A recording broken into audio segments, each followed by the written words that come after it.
First and foremost, let us not frame the Kenya's growing discontent as a tribal fight between the Kalenjin and the Kikuyu communities. The real issue in Kenya is leadership.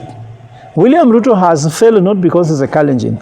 William Ruto has failed because he does not have leadership attributes. William Ruto is the only president of Kenya who has no professional background. Kenyatta worked as a water meter reader in Nairobi County. The second president of the Republic of Kenya, who is Daniel Arap Moi, was a teacher. The third president, Mwai Kibaki, was an economist, a teacher, a lecturer. Uhuru Kenyatta worked in Kenya Commercial Bank.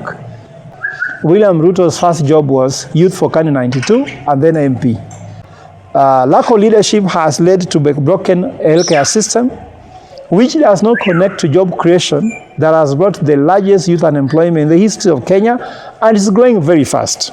So these are not tribal problems, they are Kenyan problems. These problems are Kenyan problems, not any tribe's problem. Ladies and gentlemen, today I want to tell you why we do not need the so-called national dialogue, and why the Kenyan problem is not what you are being told. The Kenyan problem is economic, and this problem can only be solved by us forming a transition government, not rushing to form IBC, so that we can think as if the Kenyan problem is political. First and foremost, let us not frame the Kenya's growing discontent as a tribal fight between the Kalenjin and the Kikuyu communities. The real concern is not ethnic rivalry. The real concern is not who is not in government and who is in government. I can see even some Luos are being dragged into the fact that they're in government. They are not in government, because numbers don't lie. We have Luos in government as CSS, 2. We have Luos in government as PSS, 2 of them. But do you know that we have 18 PSS in government for Mount Kenya? Do you know that we have 8 CSS in government for Mount Kenya? So arithmetically, Luos are not in government if Kikuyus are not. Because if Kikuyu are being told they are not in government, yet they have 18 PSS and 8 CSS, how can Luos be in government if they only have 2 CSS and 2 PSS? So let us not be told that somebody's government. We have the government of Kenya. That's what the constitution considers. So there's nothing like Kenya Kwanza government, broad-based government. We only have one government called the government of Kenya. The real issue in Kenya is leadership. William Ruto has failed not because he's a Kalenjin. William Ruto has failed because he does not have leadership attributes. William Ruto is the only president of Kenya who has no professional background. I said earlier that Kenyatta worked as a water meter reader in Nairobi County. That was his first job. The second president of the Republic of Kenya, who is Daniel Arap Moi, was a teacher. The third president, Mwai Kibaki, was an economist, a teacher, a lecturer. Uhuru Kenyatta worked in Kenya Commercial Bank. So he was a banker for some, if you want to say that. William Ruto's first job was Youth for Kanu 92 and then MP. So leadership has led to economic degradation in Kenya. Lack of leadership has led to the collapse of healthcare. Lack of leadership has led to a broken healthcare system, which does not connect to job creation that has brought the largest youth unemployment in the history of Kenya, and is growing very fast. So these are not tribal problems, they are Kenyan problems. These problems are Kenyan problems, not any tribe's problem. And I want to say, it's a mantra that injustice anywhere is injustice everywhere. If the death of Albert Ojwang is anything to go by, the day Ojwang was killed, all Kenyans in all villages, all of them were mourning, and all of them were mad. Sabasaba Day was that serious because people went to mourn Ojwang, and it was actually enhanced. The 25th of June commemoration was enhanced by Ojwang's death. Can you imagine somebody burning a tire in Mount Kenya to protest the death of Ojwang? Can you imagine someone burning a tire in Eldoret to protest the death of Boniface Mwangi? It simply tells you that the problem is not tribal. It is never going to be tribal. It will never be tribal.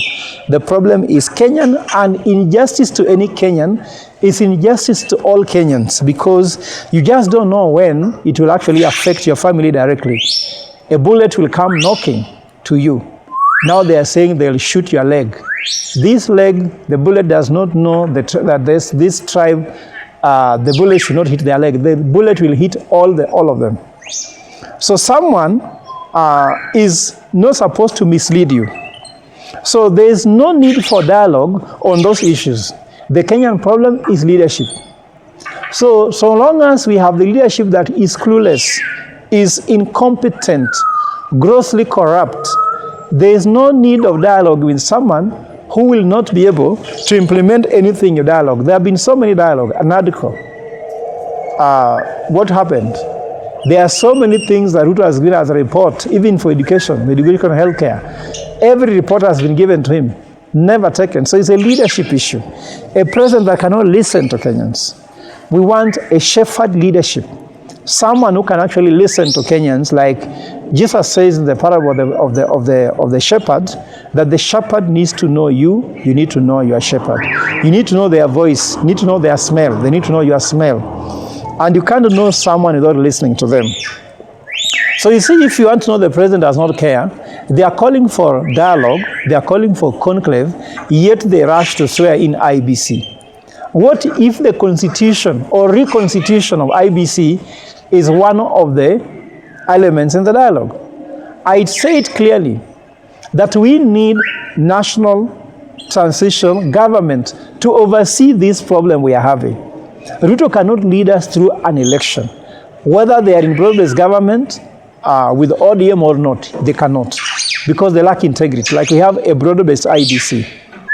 So with these kind of things, we require a transitional government, because someone cannot tell you, come with dialogue, when they are carrying a gun aiming at your leg, then you have not even a knife, and telling you, let us dialogue.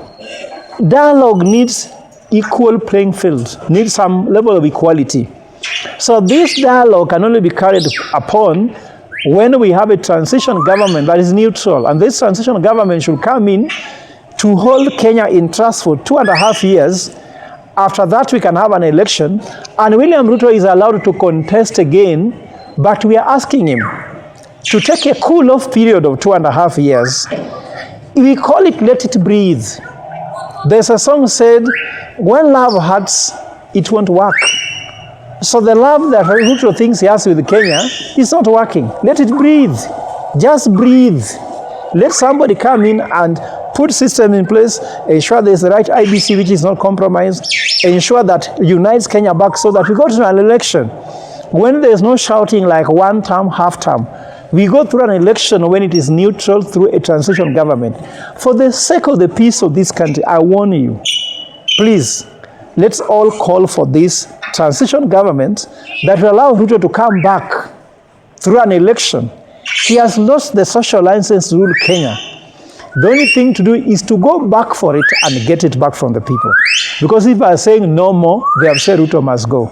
So why, if you believe you are the right person, why not take time off and come back after you have been elected by the people? So IBC is the agency he's putting, because the most important thing for William Ruto is the election.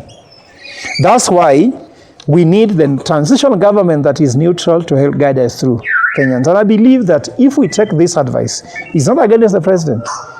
It is just about the country. William Ruto says that if there's no country for him, there's no country for us, which means if he's not the president, we'd rather all die. The words which have been stated by his CS Interior and himself and other people really says that there is a need for us to have a transitional government to smoothen things, and then we come back.